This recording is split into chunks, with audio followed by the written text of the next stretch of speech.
Hi, everyone. My name's Melissa, and thank you so much for being here with us tonight. I'm the founder and executive director of the EAR Community Organization, and we're the nonprofit that helps the Microtia and aural atresia community.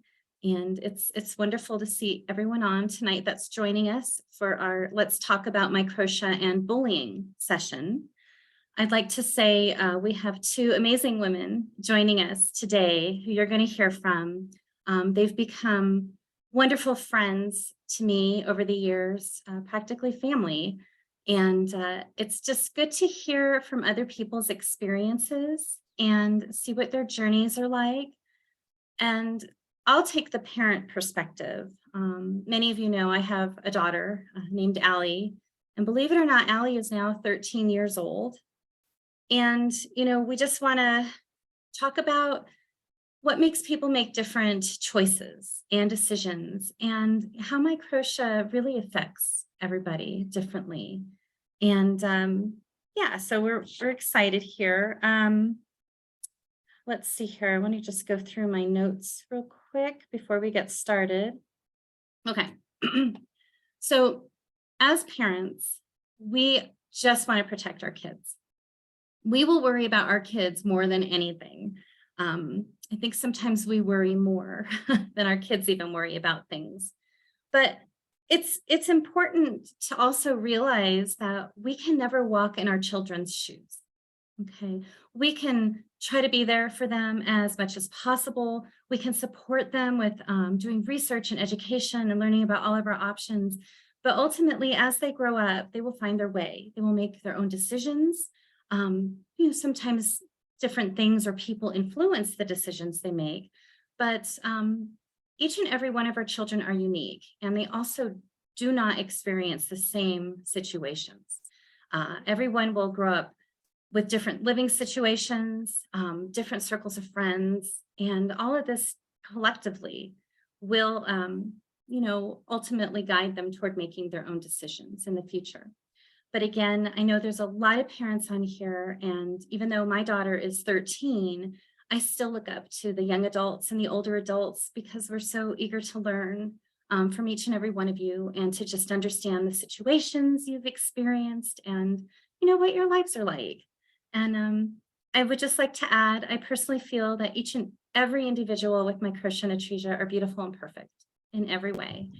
And it's also very important that you know your options. If you truly believe that you will be happier having reconstructive surgery or, being able to have a hearing device, then through EAR Community, we want you to know what those options are so that you can be the happiest you can be in life, okay, and make those decisions. So we're going to break this down into about a 40-minute session talking with Rachel and Noelle, our two guests today. And then we're going to just open it up for some questions. We do have a lot of people attending tonight. We may run over a little bit, and that's okay. But I'd first like to say a little bit about our two guest speakers, our two guest presenters today. So Rachel Bernard. Oops. And if you guys can mute yourselves, that would be great. I think I tried to mute everyone upon entry so we can hear. Okay. So I'd like to introduce Rachel Bernard.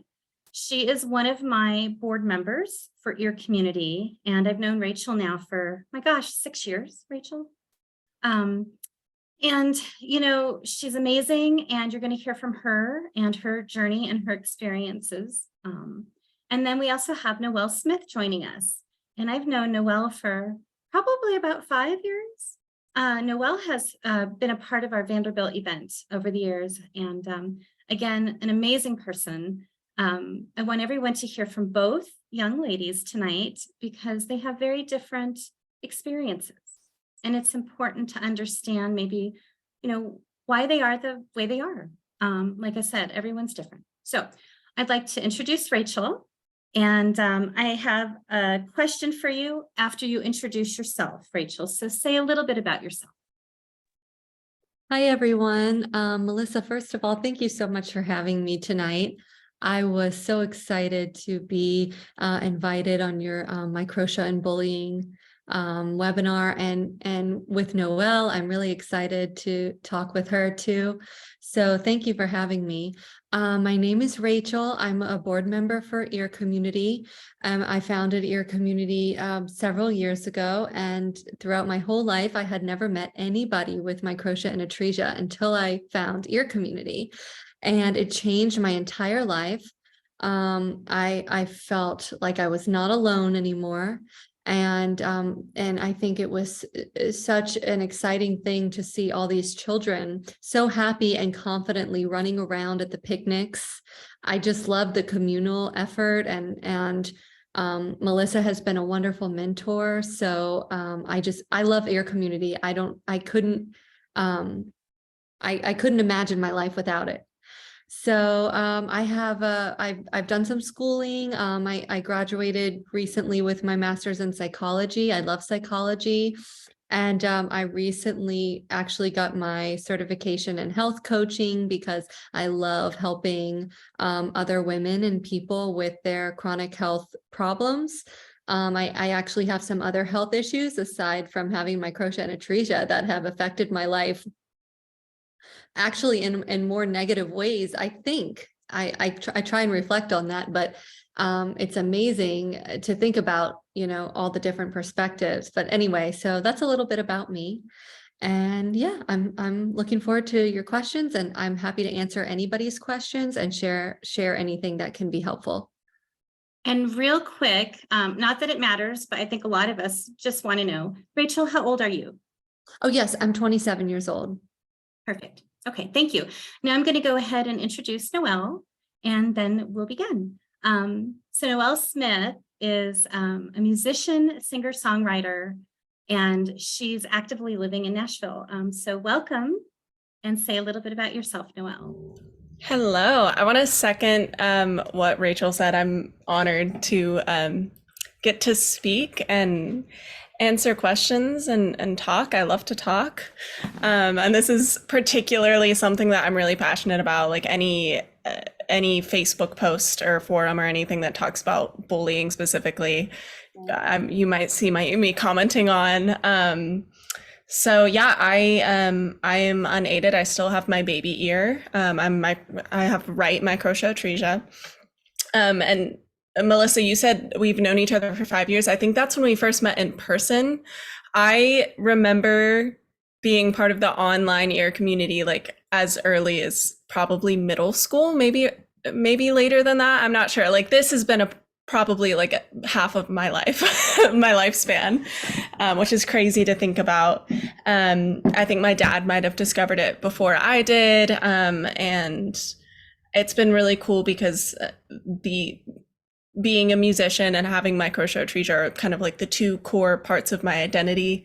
And so I've felt like there's been a lot of mutual support with this group. And finally, I've got to start going to picnics once I moved to Nashville and was near one. And so that's been really exciting. And yeah, I just am really passionate in both music and ear community spaces, talking about just kind of the I don't know, just the marriage of music and the deaf community and hard of hearing. Because I love that topic and it's so interesting to me. Wonderful. And how old are you? I am 23. Perfect. Okay. Thank you. So we're going to go ahead and get started. And I'd like to ask Rachel our first question. And we'll try to go through this a little quickly. I don't want anyone to really be rushed, but I have basically 4 main questions for each one of you. Okay. And we'll kind of just rotate back and forth and get your answers. And then we'll open it up to everyone. Okay. So Rachel, to start us off, is there a time that you remember that traumatized you, that somehow somebody said something or something that, hurt you, maybe being mentioned about your ear, your self-image, your confidence? Was there a main point in your life that you remember where something was said? Yes, I actually have a few times. Would you like me to share all of those times? Yes, that'd be Sure. wonderful. So I forgot to mention that I have microtia and atresia of my left ear. And actually I had reconstructive surgery when I was very young. And I also have had some other surgeries for cholesteatoma, which I can certainly talk about too. But to answer your question, I do remember several times in my life feeling really bad about myself because there was one time, and I'll start when I was young, in elementary school, where a girl stood up and she pointed and laughed at me for a long time about my ear. Maybe I had my hair up that day. I'm not exactly sure how it was styled, but I do remember she was standing on my left side and she did point and laugh, and that made me feel really terrible and very embarrassed. And there were some other children around and none of them had said anything. I'm sure because they were young, and you know, I guess kids don't really know what to do. So that was one time that really stands out to me. And there was another time when somebody kind of yelled at me in front of the class and asked what was wrong with my ear and why it looked like it did. And I remember, again, just feeling embarrassed and shameful because the whole class turned to look at me, and I was called out in front of all of these students. And I think as a child, you want to be similar to all of your peers. And so it feels really difficult when you're trying to find your own identity and then you're called out in front of the entire class. So that was another time. And then I was in high school, and I had a cousin that actually went to high school with me. And I remember a few friends had come to me and say, "Oh, your cousin has told people that you don't hear out of your left ear, and that you have something wrong with your ear." And I remember feeling pretty bad about that as well, because it didn't feel like she was on my team, really. It just kind of felt like she was sharing information to kind of gossip. So that was pretty bad, because I always wore my hair down. Even today, I still just feel more comfortable that way, though I am more comfortable with my ear today. I wore my hair down. And so if someone came up to me and started asking me a question about my ear, and I didn't even think they had seen it, it would really catch me off guard. And then there was one last time that I vividly remember. I was in class, and I always tried to sit on the left side so I could hear the teacher. And there were these girls, this was in high school, and they were sitting this way. And then I eventually heard them laughing, and I turned around and they said, "Well, we had been calling your name for like 5 minutes and you didn't hear us." And I guess they thought that was really funny, and that made me feel very bad, because they knew that I couldn't hear. And so maybe it would have been nice had they just come and tapped me on the shoulder or something like that. So it definitely made me feel just outcasted and sad. And, you know, so yeah, those are some of the times that I remember. And Rachel, we have a question that came in through the chat. Were Sure. most of these experiences before you had reconstructive surgery, or even after? They were after. All of them were probably after, because I had reconstructive surgery when I was very young. I was only 5 years old. And I don't remember really talking much with people about my ear before then. And I always had this long hair. And so you wouldn't really be able to tell, because it was just kind of always hanging there. So all of these experiences that I'm sharing were after my reconstructive surgery. And I don't remember, there might have been times that this happened before, but it was such a long time ago that it's hard for me to remember that. Okay. Before I ask Noelle, as a parent, as I mentioned, Allie is 13. So far, the only situation we had, and sometimes, you know, there's a distinct difference between curiosity and bullying. And I think most of us know if there's a real negative tone and laughing and just mocking, that's not okay. But a lot of the general public is very curious, and they will ask questions. So the only situation that ever happened with my daughter, Allie, she was 5 years old at the time, and she was playing over at a neighbor's house. And it actually was an adult.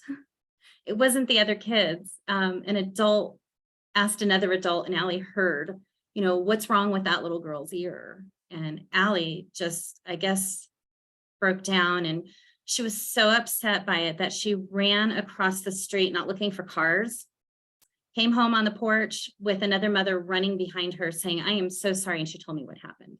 And then Allie went to our backyard and sat on the deck and she sobbed. Aw. So it was how it was worded, what was wrong with her ear. There was nothing wrong with her ear, but that was what the adult asked another adult in front of her. So that's been our experience so far. Noelle, please share with us a few moments or experiences that weren't great Yeah. for you. Yeah, absolutely. First of all, that's heartbreaking, and it just goes to show you like how valuable it is to be a little more sensitive with your words. Yeah, I think I've had a different experience. There is a specific situation that I vividly remember, and this is the one thing that I think was directly related to my ear, where I must have been in third grade, and I was in like an after school daycare, and these two girls were like on the seesaw, kind of chanting, Noelle has an elf ear, Noelle has an elf ear. And I was fortunate enough, I talk about this a lot, that I was bullied more often for my acne or being that weird Taylor Swift girl, or like being outspoken about my beliefs. And so I always maintain that, like, I think if it wasn't my ear, I was going to be bullied for something else, because kids can be mean. And so while I didn't have a lot of experiences with my ear being bullied specifically, I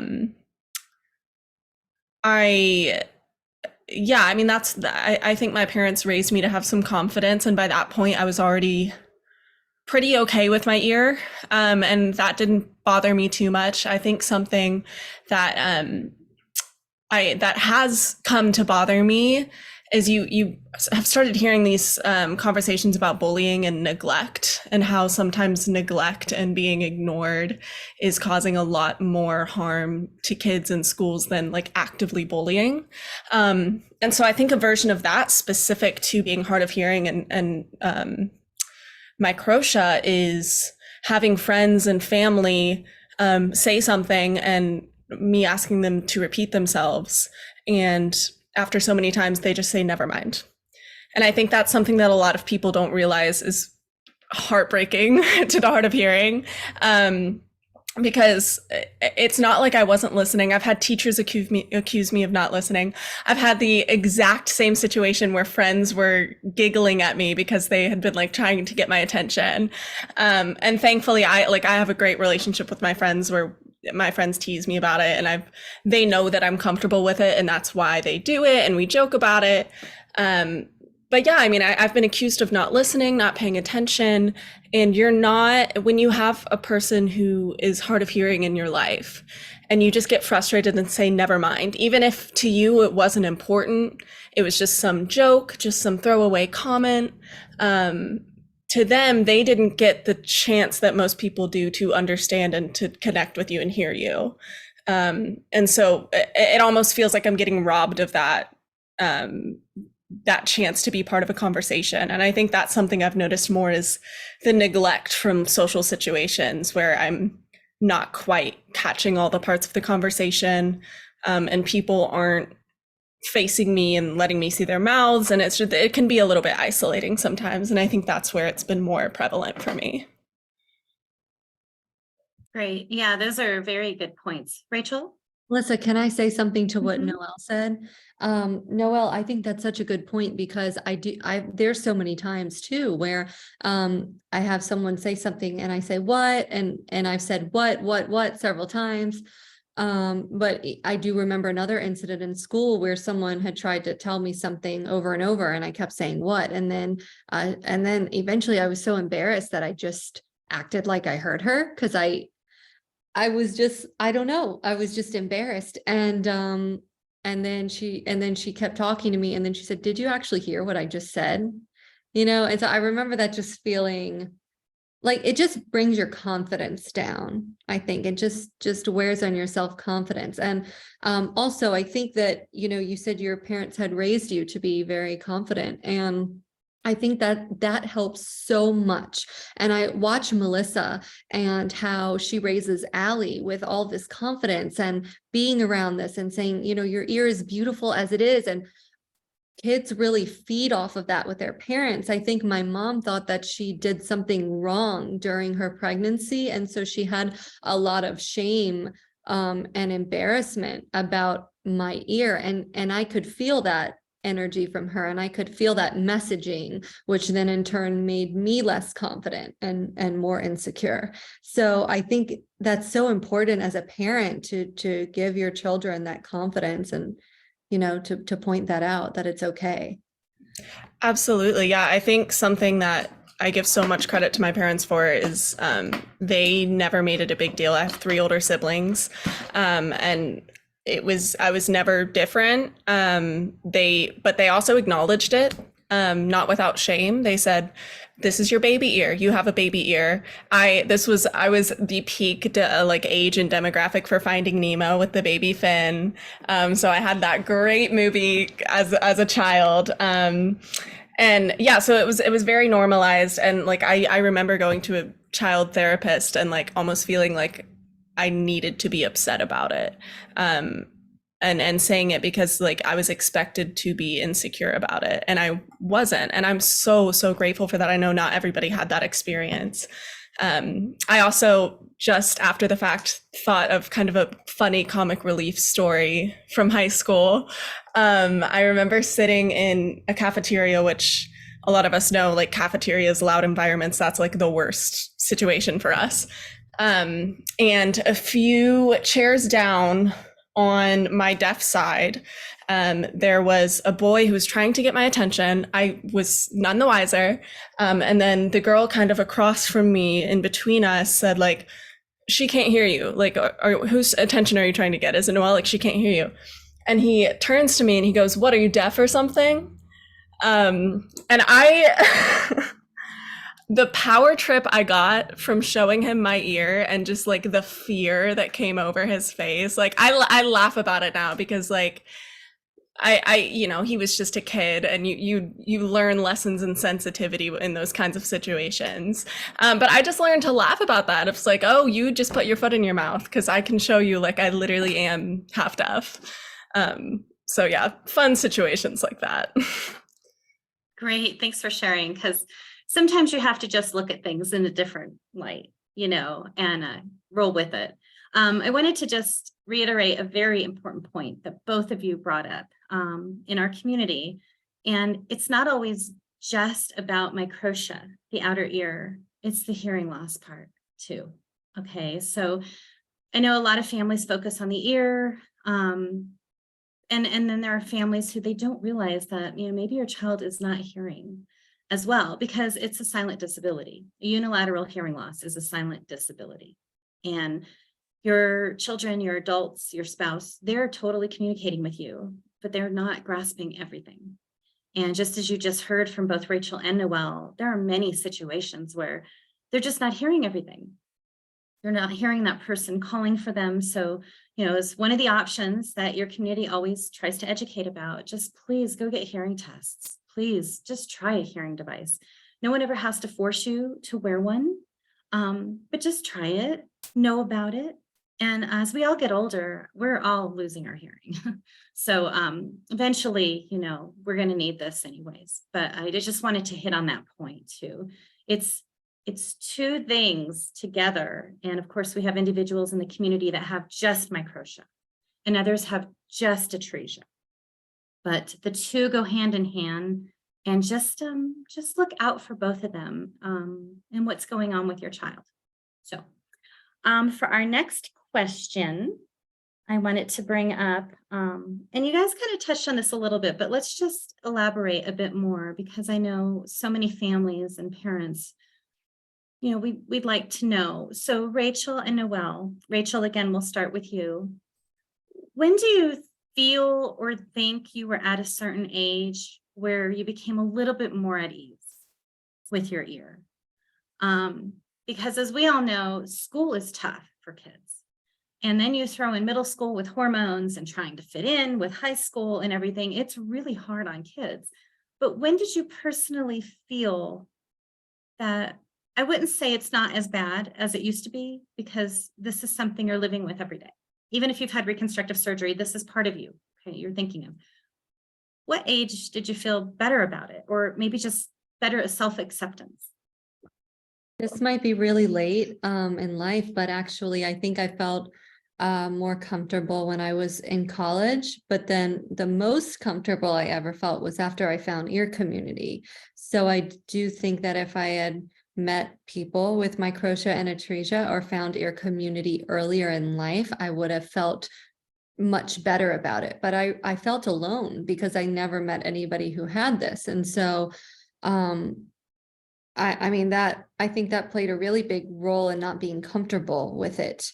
And then in college, I remember just being more comfortable with it. It just didn't bother me, but I was so bothered because I still couldn't hear.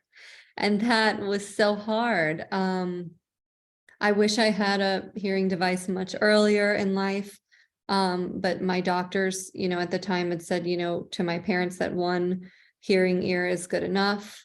And I don't personally agree with that. Maybe there are some people who do, and if that works for them, that's good. But for me, I remember saying like, if I had a choice, even though I had reconstructive surgery a very long time ago, but if I had a choice, I prioritized hearing. And I do to this day prioritize hearing because it can be so frustrating not to hear, and also really anxiety provoking, trying to position yourself in certain parts of the room, in the classroom, or like Noelle said, in a cafeteria or any place.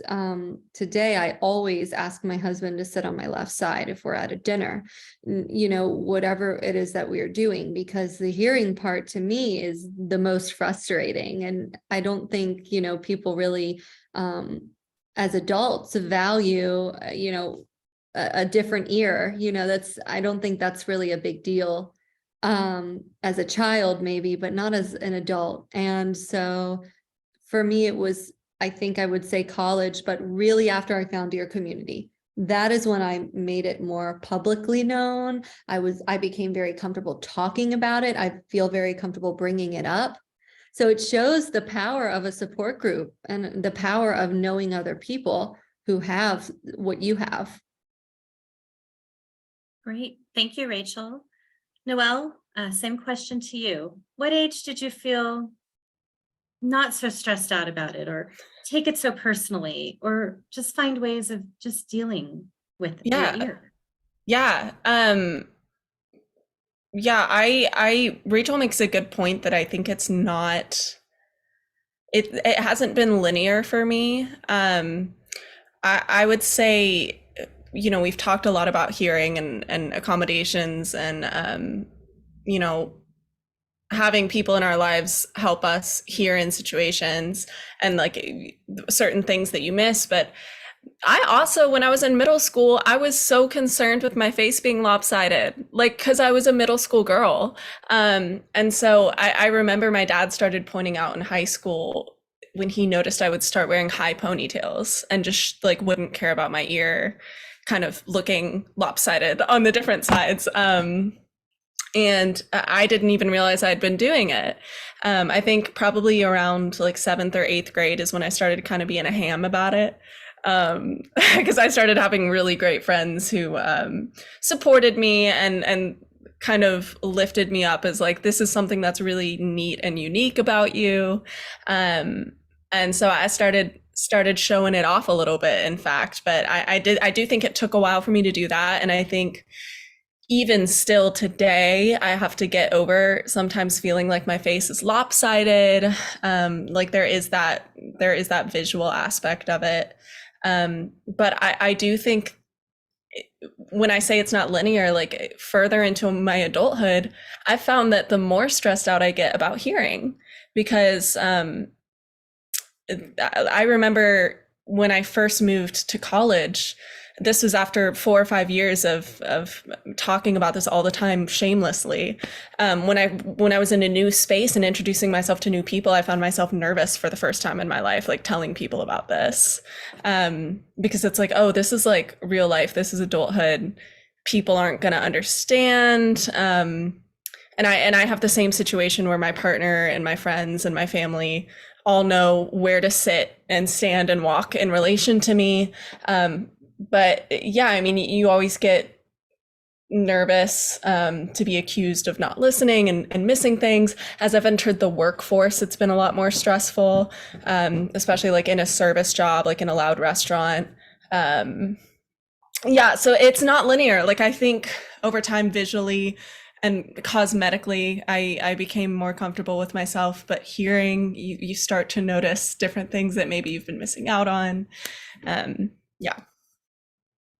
Okay, thank you, Noelle. From a parent perspective, I would just like to add, even with Allie, when she was a baby, I noticed one side of her face was a little shorter than the other. And I thought, am I seeing this correctly? I would look at her upside down. I'd hold her up against the mirror. I'd take pictures and I would see this in the pictures. Allie has not mentioned anything about that. She absolutely does talk now about her ear. And so we know our options and, we know what maybe we could do in the future. And I know these talks come up in families a lot with their children, and it's okay to talk about it. We would support Allie 100% when she's ready for reconstructive surgery, if that's what she wants. Also, we're now in middle school and the journey changes along the way, just as you've heard from Rachel and Noelle. When Allie was in elementary school, oh, easy peasy. Her and her group of other hearing loss peers, they'd have their hearing aids in, didn't matter, regular hearing aids, cochlear implants, bone anchored hearing devices. And they just kind of did what they were told. We have amazing teachers of the deaf at our school, and we're so proud of the deaf and hard of hearing community. But they just listen. She would wear her hearing device every day, and now we're in middle school, and she's a little more concerned with fitting in. So I just want to put it out there for parents. The journey changes as you go. Just pick and choose your battles. Have some understanding and patience. And again, just know your options, because when our children do need our options, you can be there to help get them back on track. Okay. But these things are also okay.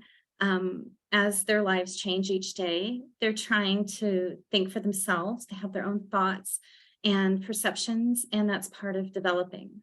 So it's important to let them do some things on their own. And from a parent perspective as well, that also helps them learn. Like in Rachel's situation with her hearing device, I don't think Rachel wanted a hearing device, over the years, but she had additional things come up that Noelle has not had. Rachel originally, for those who maybe joined late, mentioned she did have a cholesteatoma. Not all of our children have cholesteatomas, but some children and adults do. And that absolutely got in the way of Rachel's hearing even more. So today, she does wear a bone anchored hearing device. She wears Adhere behind her ear. And, right now, like where I am with Allie's probably concerned a little bit about the stigma of wearing a hearing device. And that's completely typical. But of course, I always try to remind her of all the millions of people that wear hearing devices.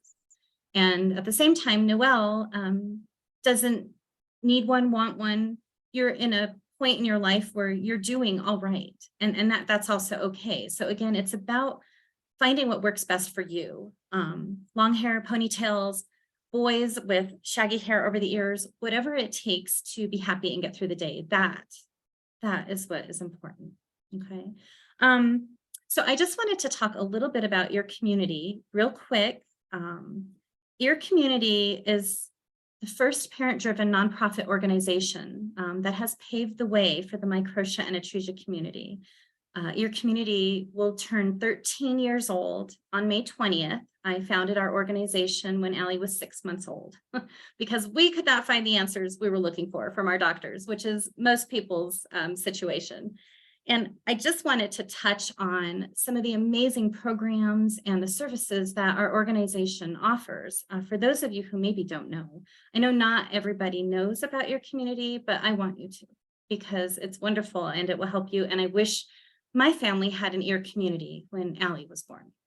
So we not only have our support group on Facebook, there are some more support groups that have started over the years from when I started mine, but Ear Communities is the largest. We have over 10,000 members, and it is called the Microtia and Atresia Support Group.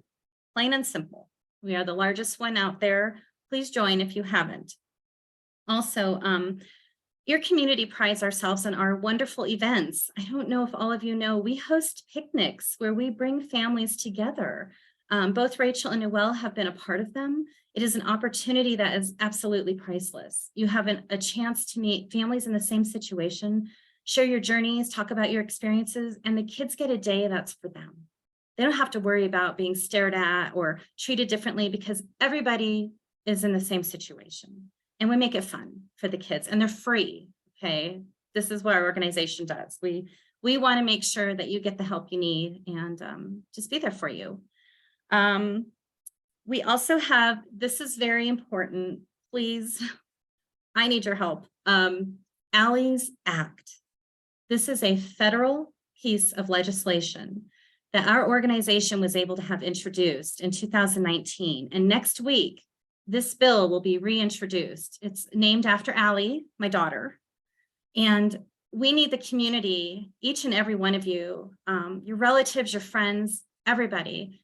You need to write letters and make calls and try to schedule appointments with your local congressmen and senators. And you ask them to please co-sponsor this bill. This bill, you can share your personal experience in a letter.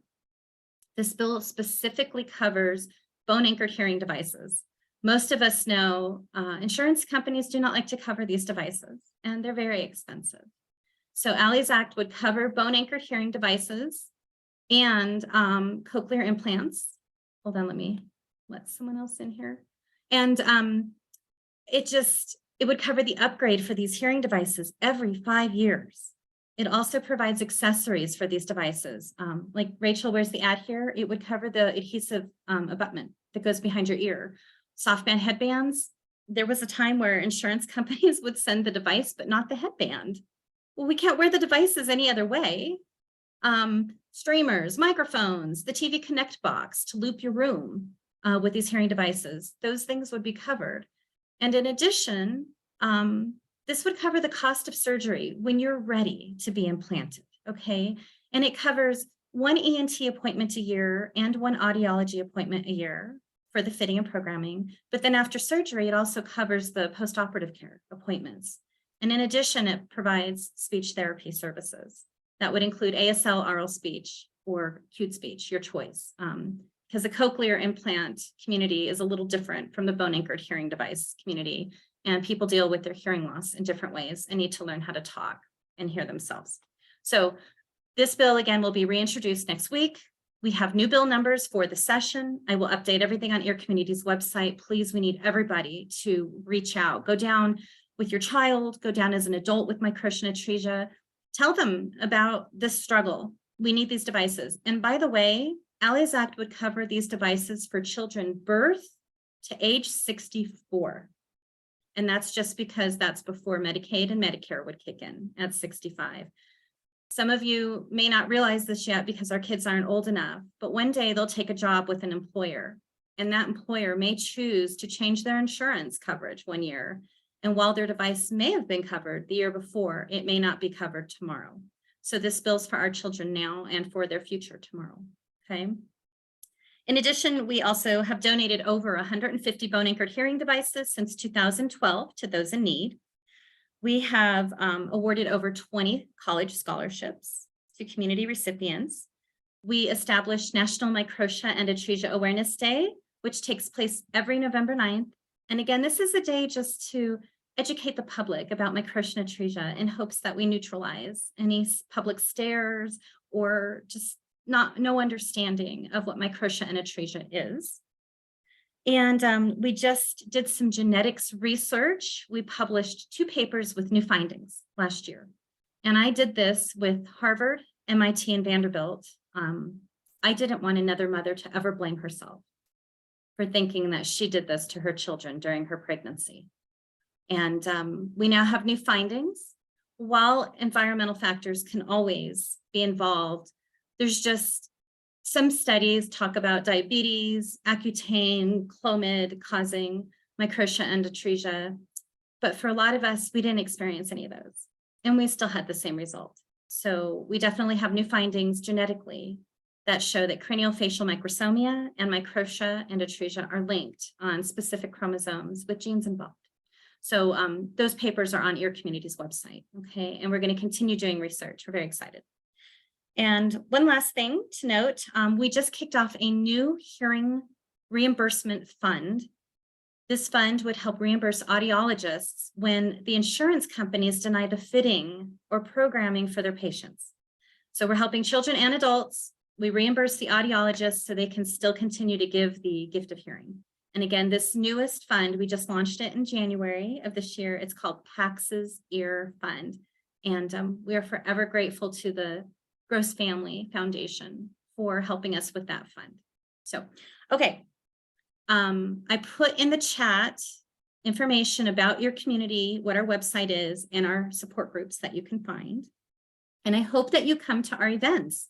Our events are on the website. So we're hosting this year in California, Texas, North Carolina, Tennessee, one in Canada. Yeah, we're very excited. I try to host 6 each year. All right. So for the next question, Rachel, can you share with us just like a few tips? And you guys kind of touched on this before, but I think this will help you lay it out better. Just some tips that have helped you over the years just deal better with Microtia and atresia, you know, whether it was friends, family, a circle of friends, a teacher that just happened to be there for you at school, your own family. What tips do you have for the community growing up with Microtia and aural atresia? Okay, sure. I'd love to answer that question. And also, Melissa, there is a question in the chat that I'm happy to talk about as well after, if you would like. But to answer your question, so basically, I think some of the things that, do you mean that made me feel kind of okay with it, or how I've navigated life with Microtia and atresia, or both? So how you personally have been able to adapt better, like what things in life helped you get through each day to like where you are now, to where like looking back as a child, you would never know this, but as you got a little older, some things that came along, whether they're people or friends or somebody that just kind of helped you get through better where you are today. Sure. So I think, the biggest thing was meeting other people that first helped me to build confidence, because I said, oh, they're just like me, and they're struggling too, and look how happy they are, and look at all the things that they are doing. And like meeting Noelle too, like Noelle's so confident, and she plays music, and actually I sang a lot throughout my life too, and in choir and things like that, and so I could relate to her in that way. So seeing other people with the confidence, I realized it's okay. That was one thing. Another thing is I try and practice gratitude a lot, and not that I'm minimizing, my problem or other people who have Microtia and atresia, but practicing gratitude that I still am able to do all the things that I do now, even though I may not be able to hear very well all of the time, or even though my ear is shaped differently and looks differently. I'm so grateful for all of the other things in my life that I can do. And so I think about that often. And something else that helps me through daily life is realize that I think that I'm more compassionate to other people and to their struggles, because I know what it feels like to go through something that's very difficult, and to be, different, or, be bullied and made fun of and be the outcast in different situations. And so I see it now as a blessing of like, wow, if I didn't have this, would I necessarily be able to connect with other people on that level? Would I know what they're feeling and be able to have the empathy? So I see it as a way to help change other people's lives. And that is really a positive to me. So that's another thing. Also, getting my hearing aid changed my life. It helped me so much. And the reason why I chose the ad here was because I thought it was the second clearest sound. I tried several different ones. This ranked second for me. But what made it first for me was the fact that I could just stick it right behind my ear. I don't want to get implanted. I've had enough surgeries, and I don't want to wear a headband because I get headaches, and that would just create more tension on my head. So the fact that I can just wear my sticker is so nice. And, it's like hearing, it's so much clearer when I usually do this when I put my sticker on and put my hearing device on. I run the water, because as soon as I run the water, I can hear that clarity out of both sides. It just magnifies the sound. I don't know why I do the water thing, but that's the way that I test. Is it on right? Is it working? So my hearing aid, and then just finding good people to be around. I think, people try so hard to fit in with different groups, middle school, high school, things like that. But when you meet people and you find good people and people that are caring and kind, like Noelle mentioned, her friends who were really good to her in middle school, I think I started to choose my circle of friends and not try and fit in with people who didn't match my personality or didn't see things, in a compassionate way. And when I tell my story now, people are like, oh, that's so interesting. They're like, oh, wow, how does that affect you? And they ask those curious questions. And I enjoy answering the curious questions. I enjoy educating people on what this is. And I don't find that as an adult, people are, rude, or say things that are embarrassing or shameful or anything like that. So yeah, those are some of the ways I think I've gotten through it. But as a child, I think it was just a lot harder, and I had more confidence. It might have been different. So. Great. And then before I pose that question to Noelle, I'd like to just say, as our kids grow up and get older, I think sometimes things do get a little bit easier. I mean, aside from the hearing loss part, we're hearing a lot about struggling with communication because everybody needs to communicate.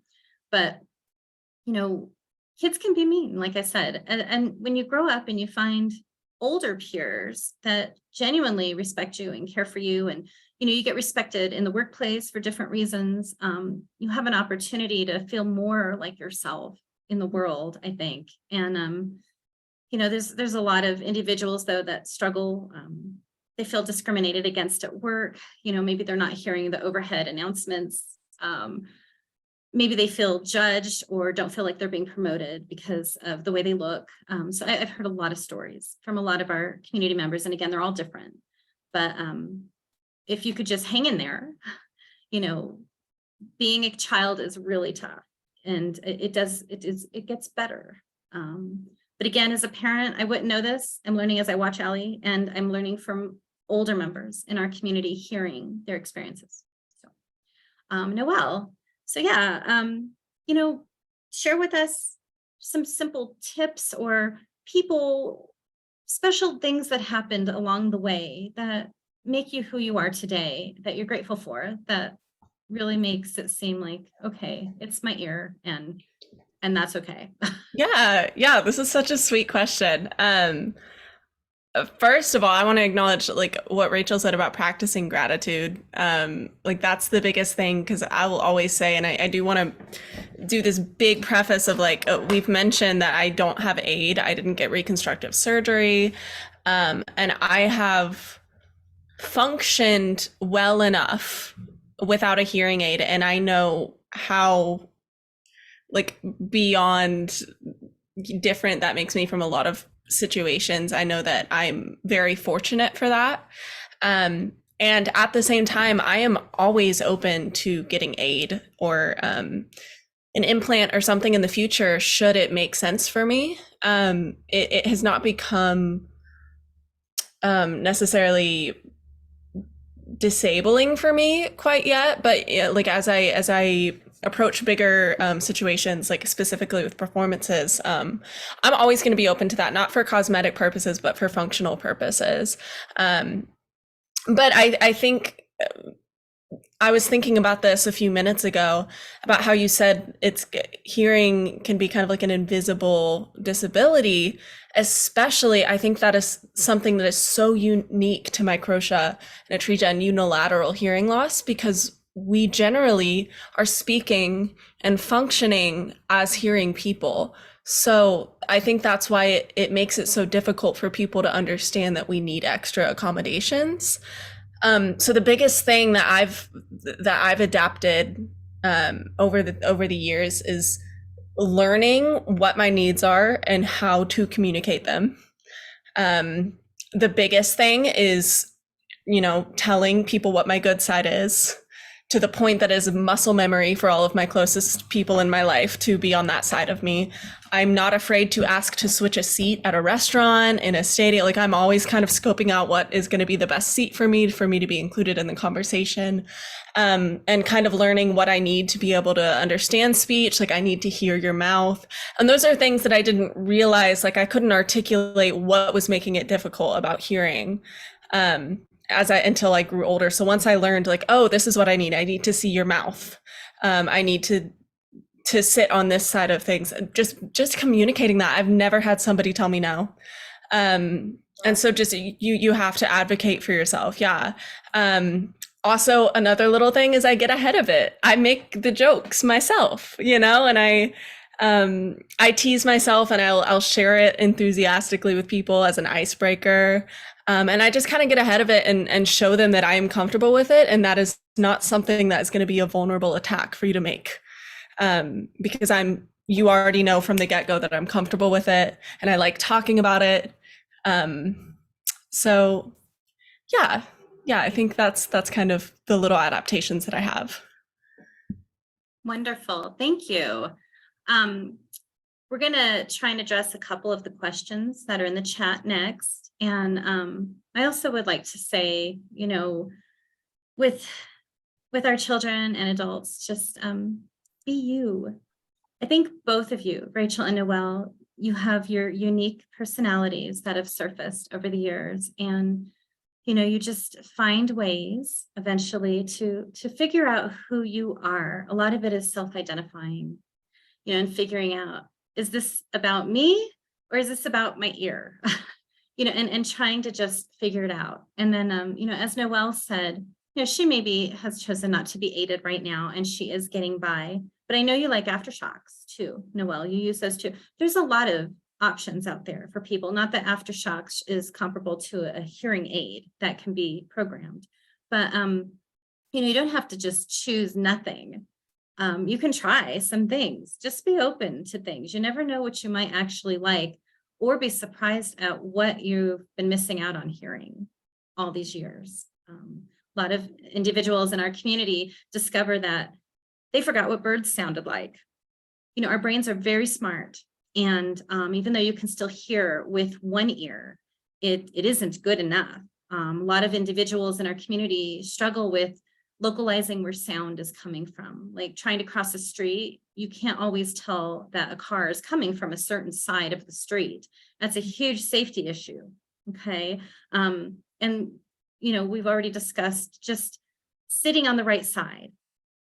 Make it easy for yourself when you have microtia and atresia. Put the better hearing ear toward the conversation or a meeting in the conference room. So it's all about advocating for yourself as well. And until then, that's such an important job for parents to do for our kids. Okay. All right. So for Rachel and Noelle, this is a long question, but we're going to break it down into just a few pieces here. So The first part is, Rachel, do you feel that by having microtia and atresia has limited any life choices for you at all? I do not feel that. I feel that everything that I've put my mind to over the years and that I've wanted to do, I have made happen. I think, the only way that it might have limited things was, for example, if I was in school and I couldn't hear very well, but I could then just position myself on another side of the classroom. So I don't think that it has limited my life choices. In fact, it's helped me figure out more of my life choices and what feels best to me, and even career choices. So right. So that's how I feel. Noelle? Yeah, my answer to that question actually bleeds into the second part of that question about education. I agree. I don't think it has limited any career choice. Part of that is that I chose music at 9 years old and went with it, and there was never going to be any other option for me. So that's a specific personal reason, but I do think there are things that without aid, I will not be able to do in the music industry. One of those things is audio editing. There are some chapters and units in some of the audio engineering and production classes that I took where you had to recognize stereo and like recognize where different instruments were in different ears and panning. And that was stuff that I just communicated with my professors. And I said, hey, I'm just physically unable to do this chapter because I'm unaided. And a lot of them would just kind of jump to, okay, well, I can exempt you from this quiz. And I'd be like, no, I want to learn how to do it still. I want to learn how to work around this. And so they would give me visual clues, where different instruments are typically panned, and how I can just kind of do a little guessing game. But there are parts of that if I don't get aided, if I don't get like an implant or an aid, I'm just never really going to be able to mess with panning much. And especially with like larger performances, and this is, of course, I'm talking very specific music things, because it is such a hearing heavy field. One situation that I can see myself getting a Baja is when I'm in a large, hopefully, I'm in a large stadium or arena and I'm performing, and Bajas are now like Bluetooth compatible, and I could hear my own monitor feed and hear my band just directly into my right ear and still be able to kind of have the experience of two-eared musicians who get to pull out their monitor from one ear, and like just technological things. I can see myself kind of moving forward in that direction. But I think those are the only situations where sometimes I have to work around a little extra, but I always wanted to figure out another way to do specific music things. Wonderful. And you guys did a great job answering both parts of that question. I guess what I would just reiterate is part of the way we raise our children is how to be flexible and versatile. Even though Noelle just said she struggles a little bit with certain things involved with her music career, she has found ways around it. And she's still open to just learning the best that she can. So again, she's not letting that really get in the way. So, but that's up to each individual. You have to hope that our kids can do this. So that's where the parents can help. There's a third part to that question, and this is kind of a personal question. You guys can answer this if you'd like, you don't have to. But, I think a lot of parents are very interested, along with other individuals who have microtia and atresia. What are your thoughts on having children, or, passing microtia and atresia along in the future? Rachel? I'm happy to talk about that because it's something that I have thought about for a long time, and Melissa knows about this. But basically, I'm very at peace with it now. It's interesting. I don't think that's. I think that's because I've done a lot of work, a lot of inner work in my own life. But I would say that I used to always be worried. Oh my gosh, what if I have a child with microtia and atresia? I'll feel so upset and feel so bad for them and all this kind of stuff. But then over the last year, I just started feeling at peace. Like, whatever happens, everything's going to be okay. You know, if I have a child that has microtia and atresia, we'll get through it. I have microtia and atresia, so we'll get through it together. I can pass along all the things that I've done, all of the tips and tools and preventative things and what I would have done differently about my life. And but I actually just feel at peace with it. And I for some reason, I don't even foresee it for myself. I don't really even see myself having a child that has microtia. But you know, I'm just more, I just don't think of the negatives about it anymore. I just kind of say, whatever kind of child I have, I will be grateful for. And that is now my position on it. But I did used to get anxious or worried about it in the past. So, yeah, that's an interesting question, but I definitely have thought about it off and on. I mean, Noelle? who better to raise someone with microtia atresia than someone with microtia atresia, you know?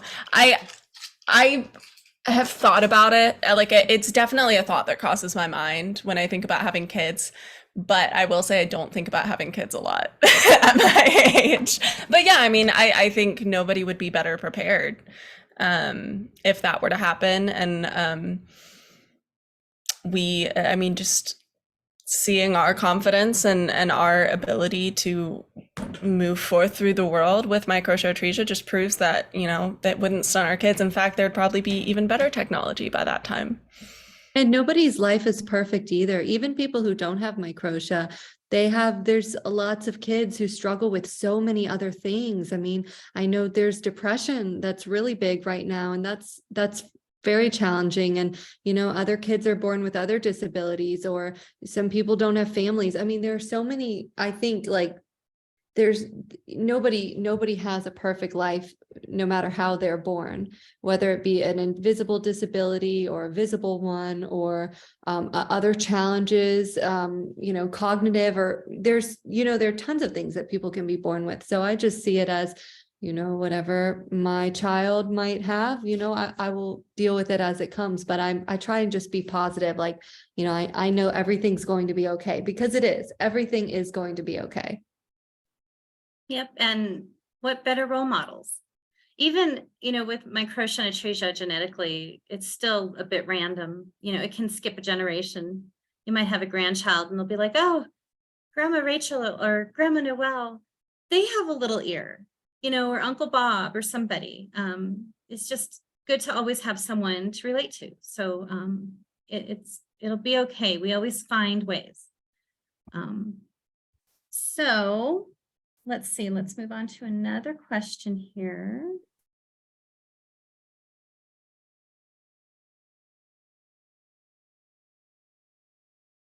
We kind of talked about like advice, but this question's more like, you know, for parents, what kind of advice would you say, or a suggestion that could help the rest of us as parents help you?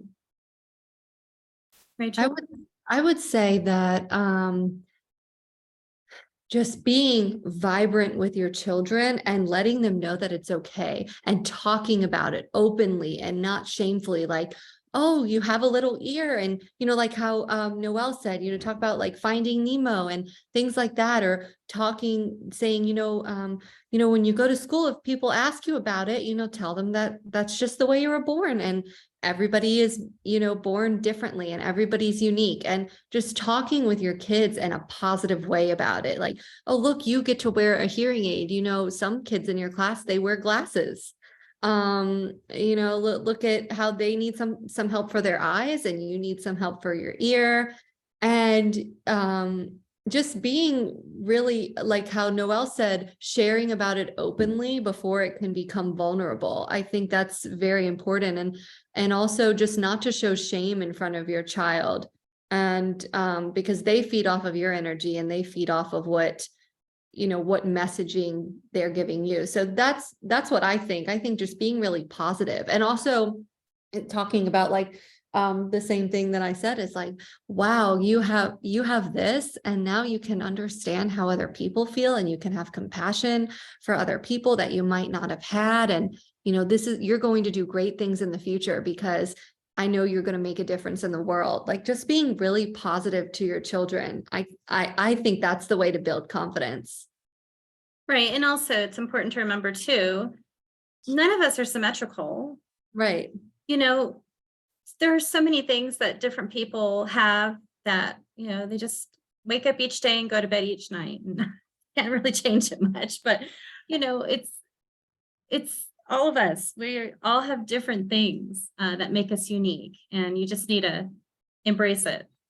So, Noelle?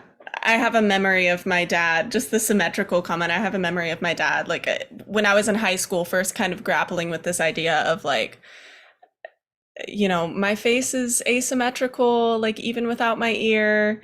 My braces, that's another thing is jaw issues. My braces, like my teeth will never be completely straight no matter how long I wear braces. So that was something like with orthodontists and stuff.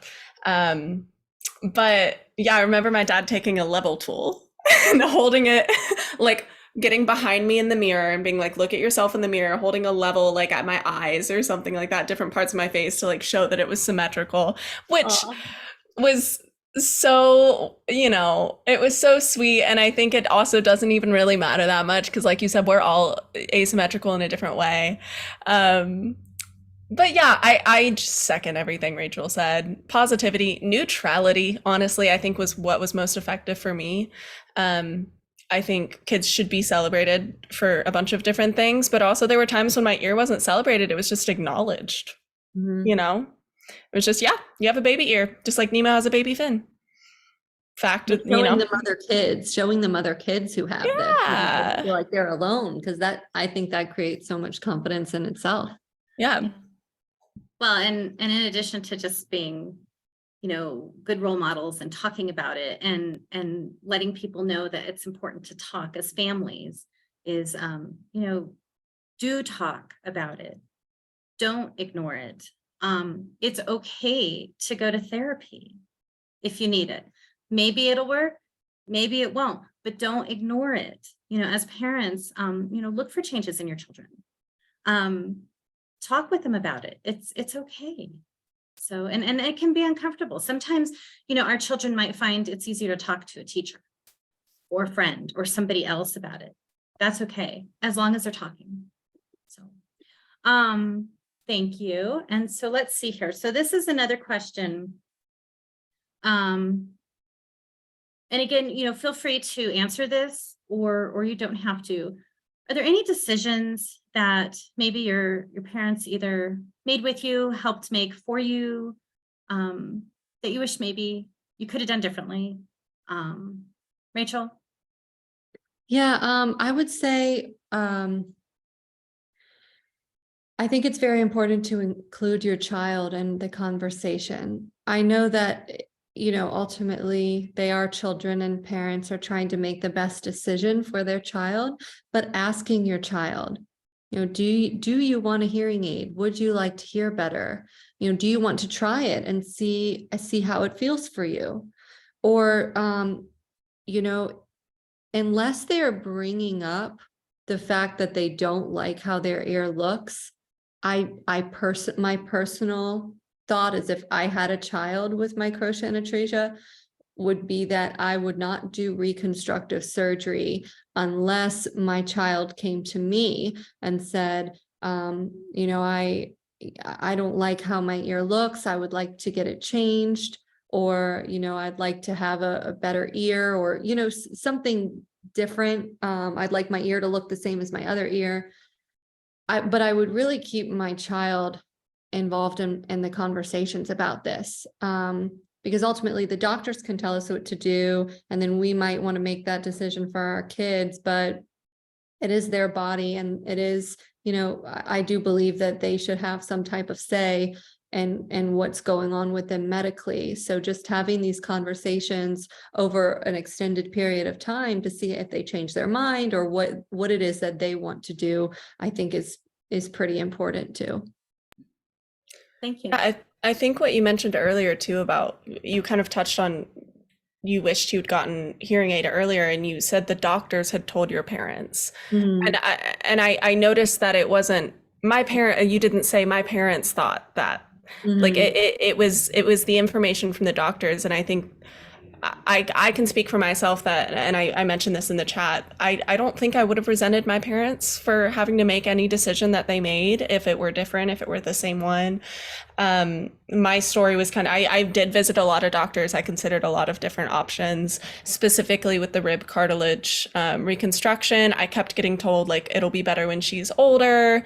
Now a few years later, no, okay, well, let's wait a few more years. And then by that point, I was like, you know what, I kind of like my ear, Mhm. and that's just kind of how it worked out for me. And I think the Baja specifically is great because it isn't it doesn't have to be a 24/7 Mhm. aid. You know, you can take it off, you can turn it off.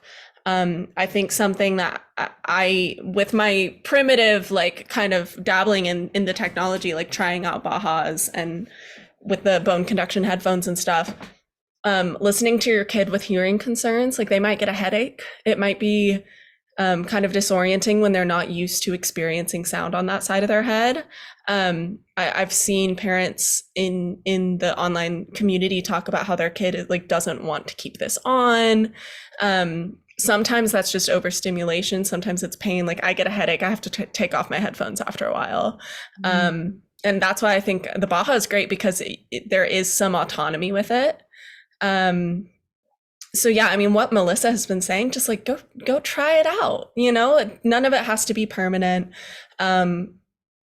Don't I don't think that I would have resented my parents for any decision that they had to make. It's a tough decision, and I can understand why it's a lot of pressure when when you feel like your kid is young and might not understand all of the different medical options. But they are probably expressing their needs in a way that you understand, and I think you know your kid better than anything. I had a doctor, I looked for I had a consultation for a prosthetic ear. It was just purely cosmetic, and this was in middle school, and the doctor spent the whole appointment talking about my good ear, and how, oh, you know, it sticks out a little bit and it's a little smaller than your average ear. And it was like, this is not why we're here. We're here for the ear that didn't grow. And he'd be like, yeah, so we could do a Oh, flattening surgery. And he oh spent the my. whole consultation talking about that. And my dad was like, my parents were like, man, if she wasn't insecure about her good ear, now she is. She's 12 years old, you know? Like sometimes doctors are just pushing surgeries. Sometimes it's genuinely good for your child. I think you're the one who is talking to your child the most and interpreting what they're saying and what they need. And just trust your gut. Yeah, and Noelle, to speak on that too, I agree. I think everybody's parents do the best that they can for their children, and whatever decisions that they make is because they thought it was best for their children.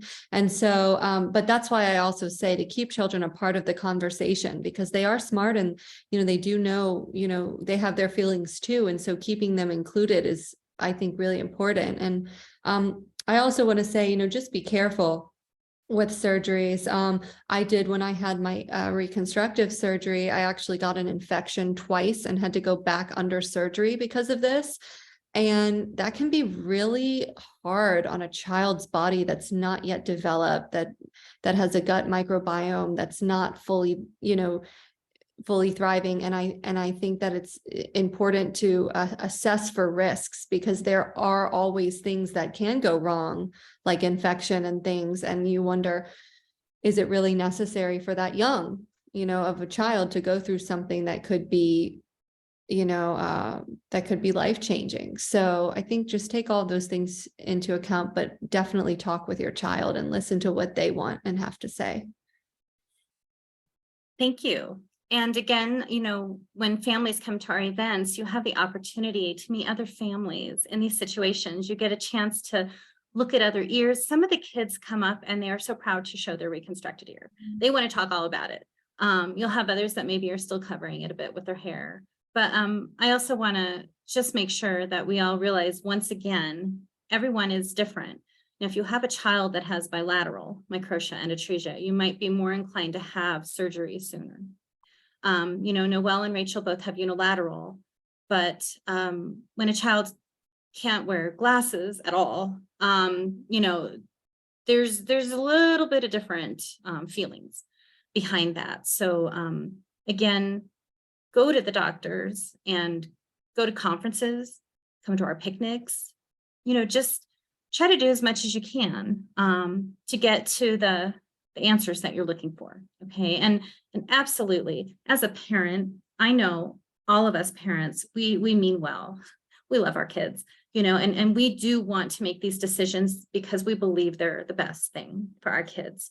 But it's also okay to, again, talk about it and see what your child specifically thinks, what they might want, or maybe what they don't want. But again, this is all part of the process.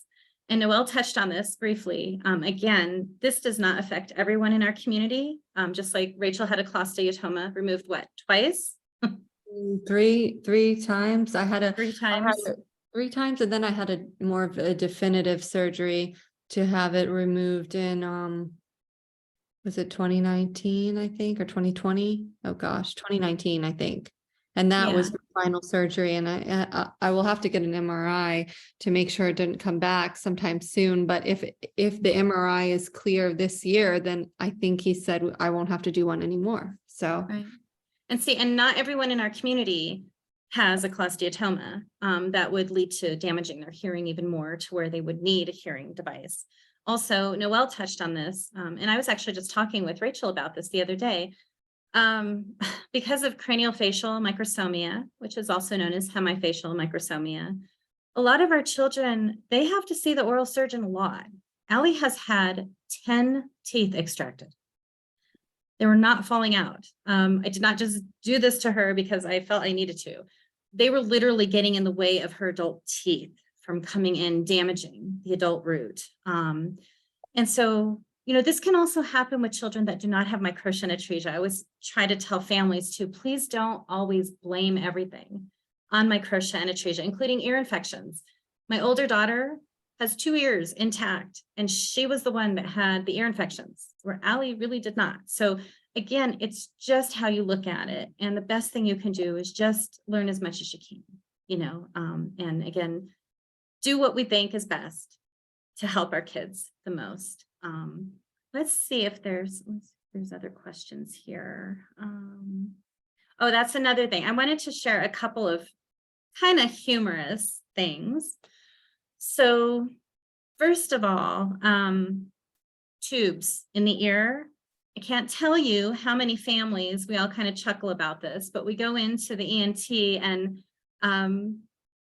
they come in a pack of 2. It's like, well, we only need 1. These are just things you just have to deal with. It just kind of happens. There's a family that is in our community. Years ago, I met them, and during the delivery of their child, it was traumatic. Most of us were a little shocked, when the babies arrive and they're missing an ear or both ears. But this family said the doctors, and this is not all doctors, but for their situation, their doctors were frantically looking all over the delivery room, under the sheets, under the table for the missing ear. There was no blood involved, but they believed the ear had maybe been lopped off or something. So while that was very traumatic then, it comes up during dinner now. Their daughter's like 23 years old, and they laugh at it. Also, a lot of our kids, it's their personalities that's going to get them through life. So there's a couple of boys in the community. They have more of a class clown personality. And I think just learning to deal with getting through each day at school with microtia and atresia, kind of were tired of being asked the same questions all the time about their ears.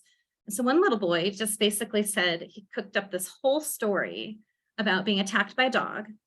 And in return, he also bit the dog's ear back, but the dog did get away with his ear.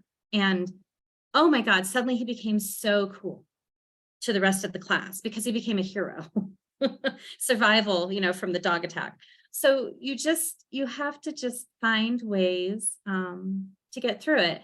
And also, I know Rachel and Noelle, you have to agree with this. I've heard this from so many of our members, but individuals with microtia and atresia get some of the best sleep out there.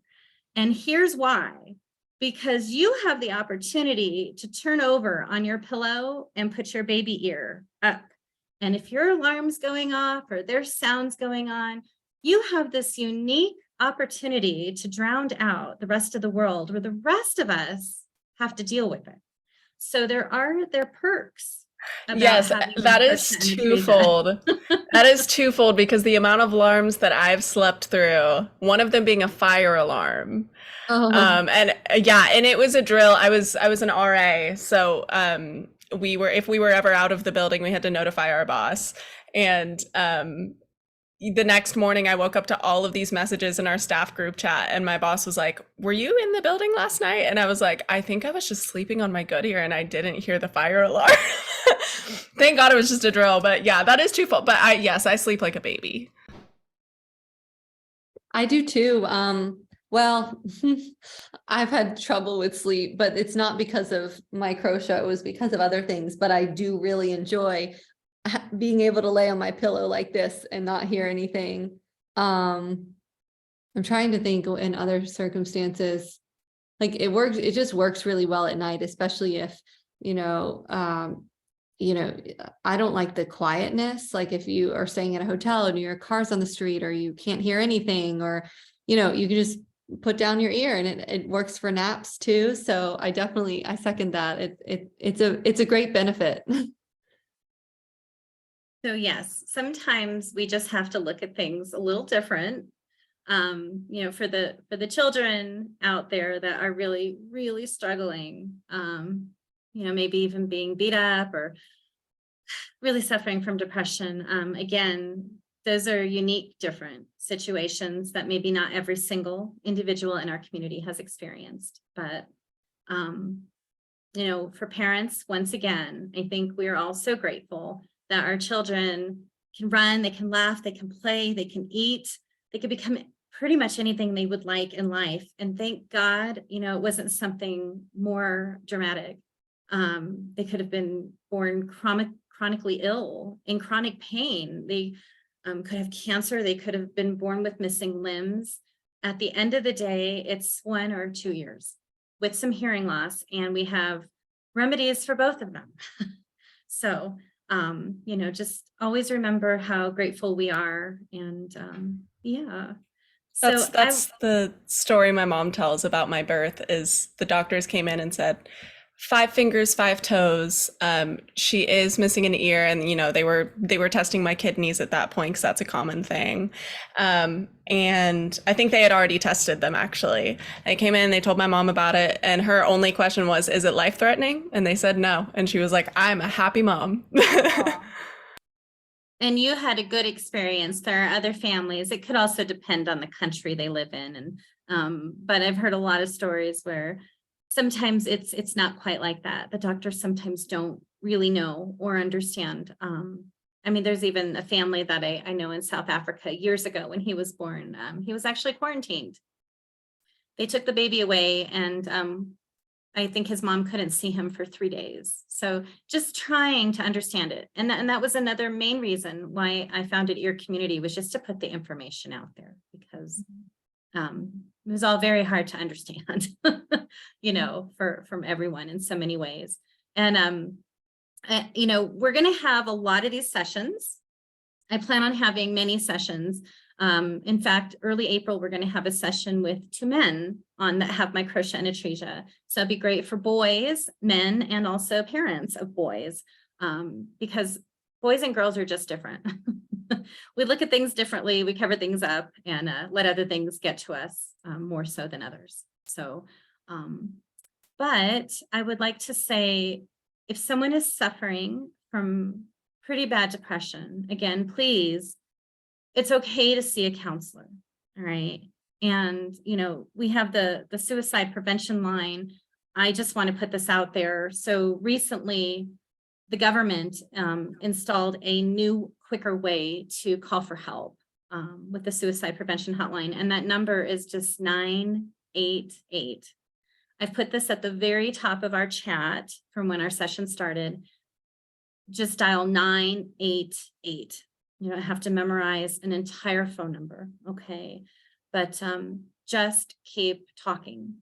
So real quick, I would like to take 3 questions from anyone, you can raise your hand.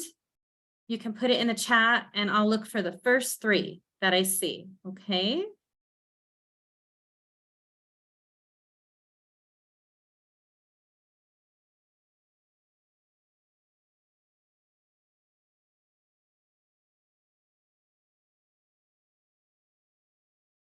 And maybe we did such a great job. We covered everything. Answered that one. Let's see. So this question I can kind of tie into asking it a couple of different ways. It's about bone anchored hearing devices and children wearing them at one point in their lives, but then maybe not wanting to wear them later, or vice versa. Sometimes it can be difficult to put bone anchored hearing devices on young children and keep them on. But then later, as they grow older with it, they discover the perks of wearing the device, such as streaming music. As you get older and you're an adult, you have the hands-free option in your car. So, it's just, you're going to go through these different waves along your journey, and you just have to stick with it. I struggle because I've worked with a lot of parents over the years, and a parent will choose what they're going to do. Okay. But while I don't want anyone to be forced ever to do anything or have to wear something, at the same time, please just don't disregard it. Maybe revisit it later and try again. This comes along with children getting older and their developmental phase. Maybe they're ready, for a hearing device, where maybe they just weren't.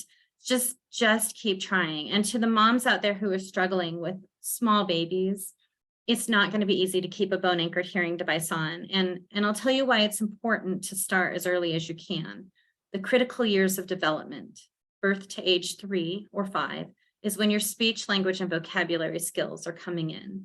And by having access to hearing can maybe help prevent speech delays. Okay. Regardless, it's getting sound to your child. And just pick and choose your battles. If they're wearing the soft band headband, put it on and maybe try and distract them a bit. Make it fun. Play music. Maybe pick them up and dance, with them. Put it on while they're in the grocery store, while they're looking at other things. And definitely have the device on when you're working with a speech therapist. So just keep trying. Don't get frustrated. And eventually it will be okay. And again, there's a lot of individuals like Noelle that they're doing okay. They're handling their hearing loss. They found ways to manage it, but also remember your option, because when you get older, you might down the road realize, yeah, I think I need a hearing device. So sometimes it's just timing. So I hope that helped answer that question. Let's see, we have another question about being bullied, but not because of your ear. So this is like what Rachel and Noelle were touching on too. I always say, if my daughter ever came home and we experienced a bullying situation and it wasn't her ear, quite honestly, we'd probably go out and celebrate and get ice cream. You just have to figure out how to deal with the situations when they come your way, and just do your best. But girls, and again, versus the next session that we'll have with boys, girls are really hard on themselves. I think we all know it. And, there's always going to be something that somebody is picked on or teased about or bullied. And so it builds character. And Melissa, I think I wanted to say that social media is so hard for girls because, the filters and everything is just making you feel worse about yourself, about your image. I think normalizing that, talking with your kids about, these are filters. This is not real. Look at all these people. Look how they look in real life. I think that plays a big part of it. And bullying in general. I see this question, Melissa, about asking if it would be good to do a show and tell. I wonder the same thing. to talk about bullying. Noelle, what do you think about that? I'm just, because now I'm thinking like, if I was a mom, what would I want to do that? And I kind of think, yes, it might be nice to educate the class, but what do you Yeah, guys think?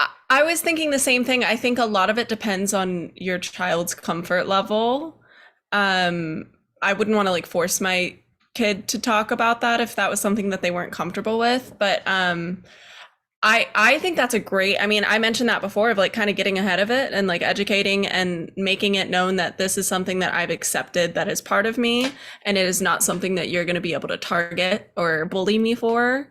Because just from the get-go, I told you about it, and I was confident about it. I think it's a good idea if your child is comfortable with it, and if they are, you know, I think these are where we learn the confidence to stand up for ourselves, even if it didn't have the best outcome. You know, you're learning how to be confident and stay true to yourself, and yeah.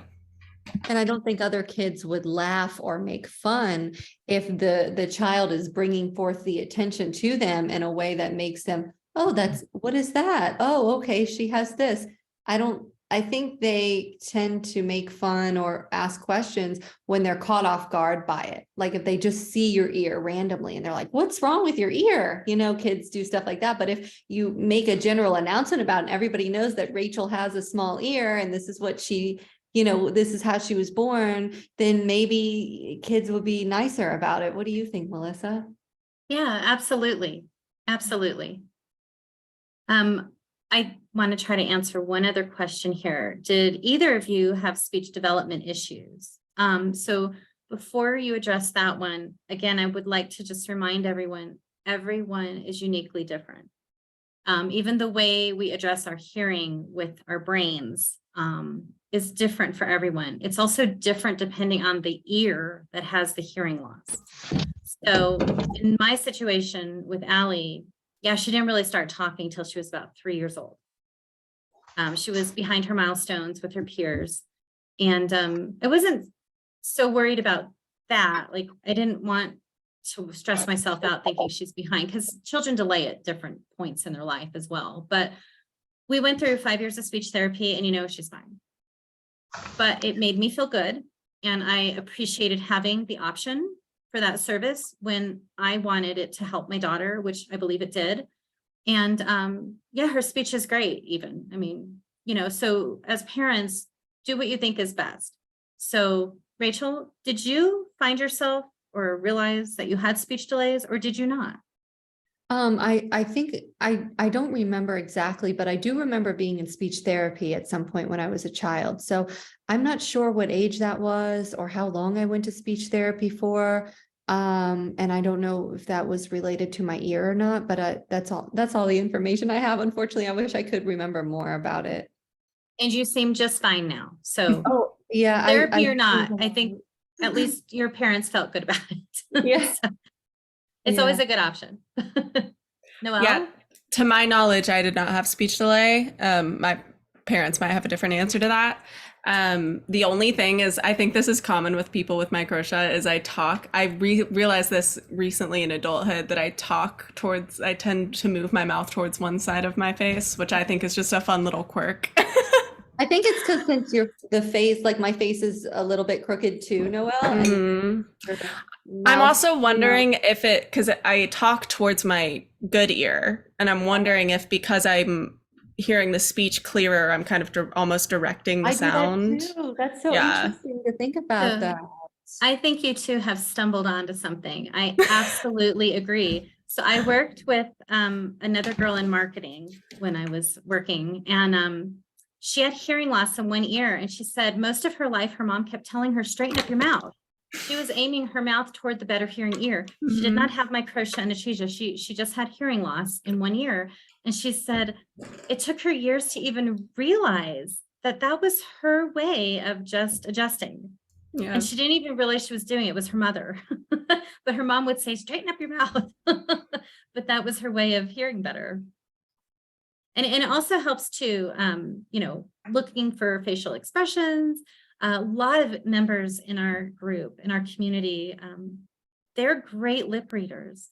I don't know about you, so I don't have hearing loss, but when I'm on a speakerphone in a conference, I find myself staring at the phone, like looking for the words coming out. And it's probably because I'm just more of a person that I watch people's mouths move.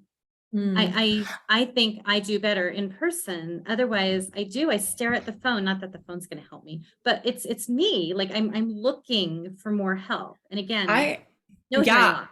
yeah, I want to validate that. I think hearing people and hard of hearing and deaf people alike, I think lip reading is essential. And I think something that the pandemic did for the deaf and hard of hearing community was Terrible. show hearing people how, like, even hearing people were struggling. It was so hard with the mask. Yeah. And it was like, okay, now you see how we feel in dark spaces. And like, Crowded. I want to validate that. Like that is, I think, a universal thing is hearing people were able to realize how much we all as humans rely on lip reading. And also, Noelle, I don't know if you do this, but I keep captions on the TV. Everything I watch is with captions, no matter what. Well, ladies, in closing, everyone, I would just like to put this out there.